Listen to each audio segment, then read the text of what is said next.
Hey there, how are you today? It's a little early for me for my Wednesday cup of herbal tea, but I have a busy day. Lots going on over here, so I am coming to you a little bit early. Rather than canceling, which most of y'all have made it very clear that I'm not allowed to cancel. But I wanted to talk to you today about fear. And it's something I've been talking about for a few days now, but it's coming back again, mainly because I'm finding that it's even more pervasive than we once thought. What do I mean by that? I mean, a lot of people were talking about the fear that has struck us all since many of the things that have been going on around the world, from terrorist attacks to other racial profiling and the violence that we've seen in the United States perpetrated against people of color. There's a lot of that going around, and I think if you watch the media, of course you're going to feel a lot of that fear kind of setting in. But what I didn't realize is how much of that everyday sort of fear is blocking people from living their fullest expression of life. So when I started thinking about this topic, as you may have seen, I recently interviewed my friend and mentor, Deri Llewellyn-Davies, who gave a TED Talk called F the Fear, It's Not Real Anyway. And I felt like, he kind of said it all, until I realized that for some people, just an intellectual understanding of risk isn't enough to quiet down that inner part of us that feels afraid. Does that make sense? Have you known anyone who just seems to be always kind of like the nervous Nelly, who is kind of like always, stirred up and freaked out and always just a little bit too afraid to make any change in life? Like they might be in a bad relationship. Hello, Mohammed. They might be in a bad relationship. They might be in a job they hate. They might be in a place that is draining their energy, and yet they feel afraid. What's up, Dr. Anthony? Janet, good to see you. I'm coming in here to get my iPad because I realized I need to share this to the Andrea page, my regular page. I'm getting ready for a workshop this afternoon, which is why I'm doing this a little bit early, Janet. Thank you for being here early, because I know it's early for you over there in the United States. But I am helping people tap into financial resources, because one of the things that people use as an excuse for why they're not making a change in life is finances. And if that change in life happens to be tied to business, then come on. Most of us that are in these heart-centered, spiritually aligned businesses, we're doing what we're doing not only to make a living, but out of our heart of compassion for others, and really as a service to humanity, if you think about it. And so I'm just saying, whatever's holding you back, let's get rid of it. Let's get rid of whatever is holding you back in fear. So if fear is something that you have dealt with and you feel like your own rational mind is not allowing you to break free and do the stuff that you really want to do, then just type in to let me know how are you experiencing fear, and in which ways is it blocking you? And if there's anybody else out there that you know really needs to hear this message, then please share it, because this is going to be a quick one. So Janet, I know you challenged me before and you said I couldn't do it in 30 minutes. Well, now I have to, because I'm going live in less than 30 minutes. So here's the deal. I mentioned this TED Talk that Deri gave called F the Fear. It's not real anyway. And in the TED Talk, he talks about what it was like to be at the highest point on our planet, on Mount Everest, at the time the earthquake hit in April 2015. So he's also like done all these crazy things, like 6 marathons across the Sahara Desert. He's already climbed 5 of the highest peaks on the 7 continents. So he's faced fear quite a bit. And in this TED Talk, he talks about, really distinguishing these 2 types of fear. There's ego-based fear, and then there's the fear of the actual survival of our human vessel. And the ego-based fears are those fears where we are scared to do something out of the fear of rejection or the fear of humiliation. There's the fear of failure. And of course, there's the fear of success.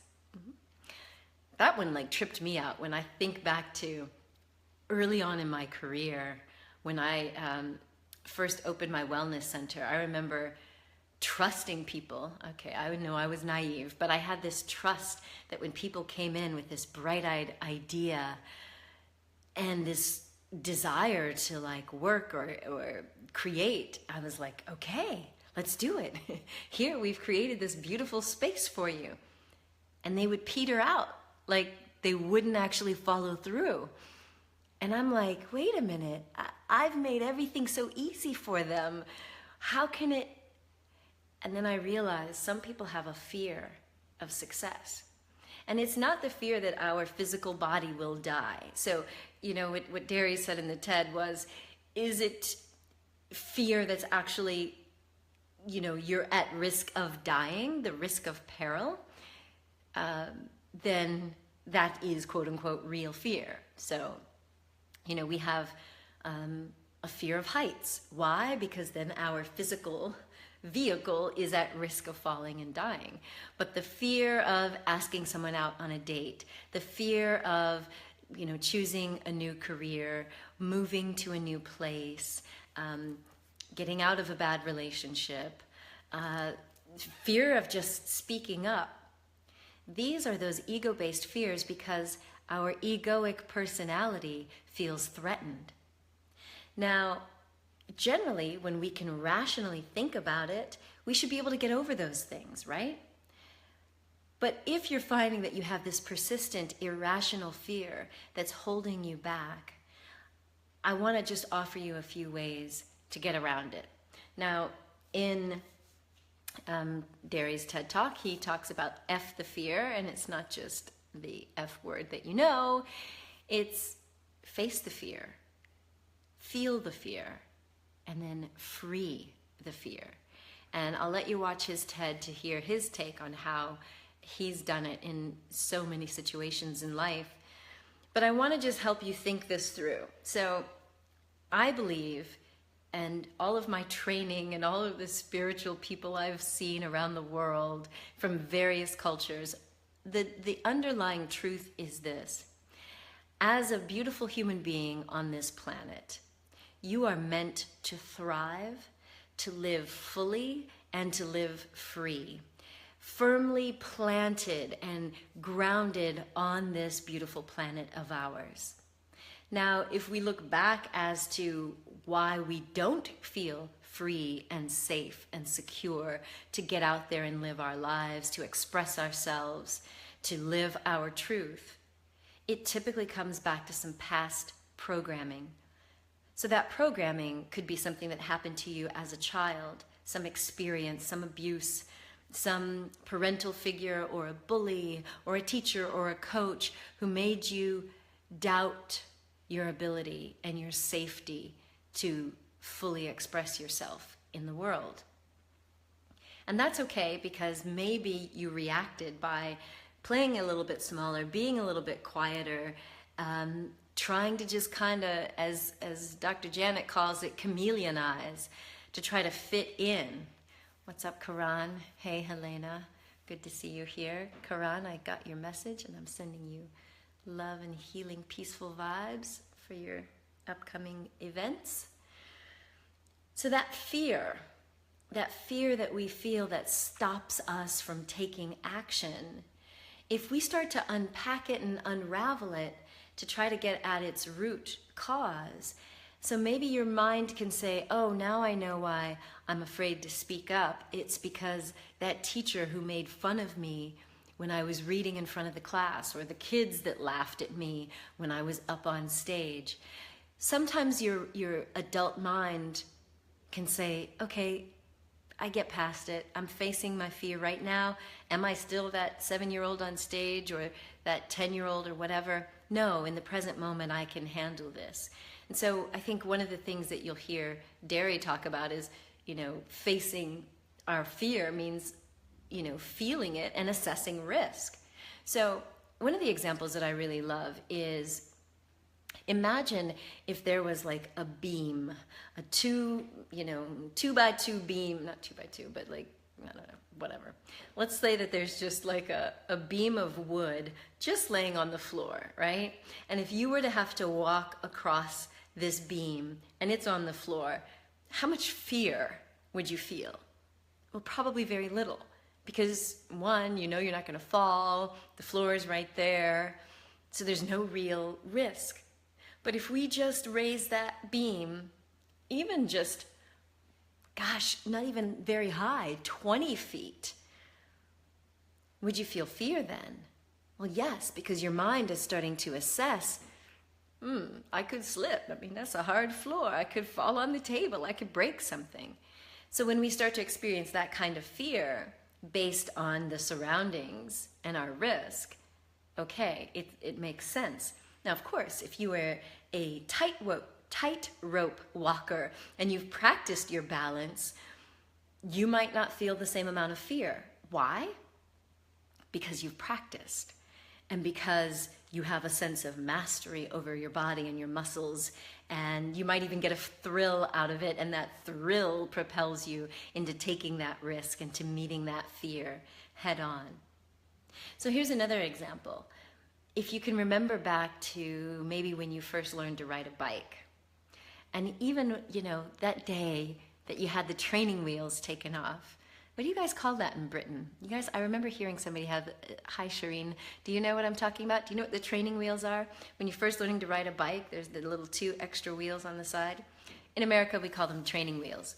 And so the first time maybe you were with a parent or an older sibling and you took off the training wheels, typically you have maybe somebody, who's there, the hand at the handlebar, maybe a hand behind your back, kind of going with you, giving you that sense of confidence and security, because there's someone there who's going to catch you, and you're not going too fast, so you might actually feel the fear, but you're able to take that step anyway because you feel protected.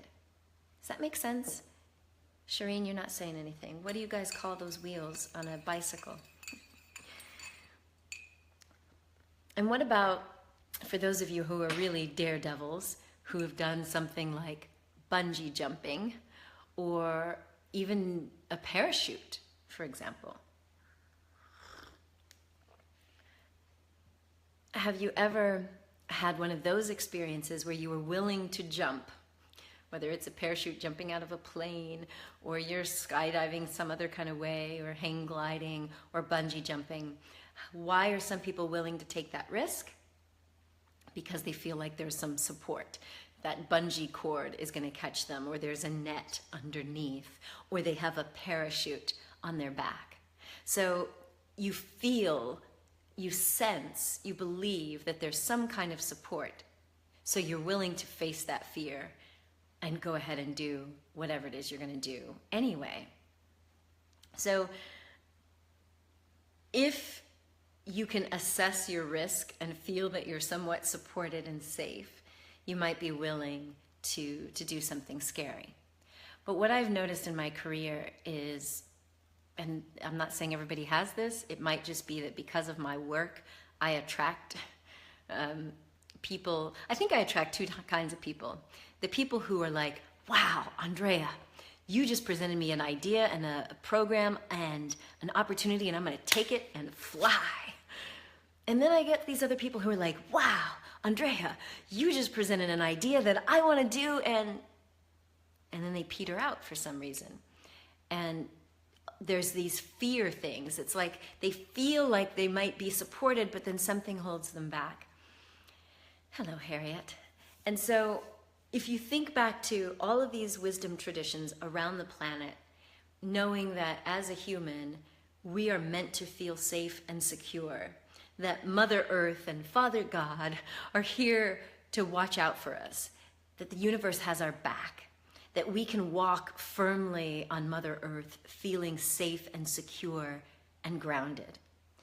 And in the yoga traditions, for example, people talk about the root chakra, which gives us that sense of groundedness, stability, security. And it's that knowing feeling when your sort of root chakra is really, anchored in and balanced. You feel safe, secure, and able to walk on this glorious planet through life and achieve the things that are interesting and exciting to you. And if you look at some of the yogic traditions and, people who practice yoga and, Kundalini yoga and meditation, they talk about, grounding and getting centered so that you feel the support of Mother Earth and you feel free. But if there's some past programming from your childhood or from another lifetime or generational fear that has been transmitted down, which we know happens, in people of different ethnic backgrounds based on where they lived on the planet and what happened to their ancestors, we can carry a fear program such that even though our rational mind says, this shouldn't be scary, I should be able to take this leap and start that company or ask that person out on a date or, choose my own major in university instead of what my parents said. But there's this pervasive fear blocking. Does anybody ever have that experience? Y'all are awful quiet today. Well, that feeling of feeling rooted, grounded, and supported and secure, safe to explore and live is what we need. And before I jump off here, the three things I want to help you think about is this. You are meant to feel safe and secure on Mother Earth. So I have an interview coming up with this lovely woman named Helena Goldstein. And we talked about, us light workers, right? Kind of lofty ideas that I am really aligned with. But this idea of grounding. So some people will literally go out into nature with bare feet and feel the presence of the earth and get that energy going back into your body and your brain. What's up, Jackie and Vaughn and Baruti? How are you? So do you have a practice for feeling safe? This recently came up for me as I was getting an email from Dr. Rick Hansen. If you haven't read any of his books, I highly recommend them. The Buddha's Brain, Hardwiring Happiness, Just One Thing. And he's a sort of neuropsychologist. He's a therapist who really teaches about how to hardwire happiness, how our brains can be rewired, reprogrammed to experience more positivity and resilience. And in this email that came out recently, he was talking about the practice of feeling safe and feeling abundant. And one of the things that Dr. Rick teaches is this concept of having a felt sense of some of these emotions. So what I mean by that is, can you actually right now become consciously aware of how safe you are in this moment? Now, obviously, if you're watching me on Facebook, you probably got a pretty comfortable experience right now, right? You're not in the midst of some major trauma or drama, so you're probably not even thinking about, oh, right now I'm safe. But there's this thing about us humans. We tend to react to all the negative in our lives. It's the way our brains are put together. We are, as he says it, what is it? Our brains are basically like Teflon for the good stuff, and they're Velcro for the bad stuff. But if we take the moment to register consciously the feeling of safety, we can start to tell that reptilian part of the brain that, hey, calm down, we're okay. So last week when I was in Peru, they had this lovely shaman named Wilma, which I can't imagine that's her real name. A Peruvian shaman named Wilma.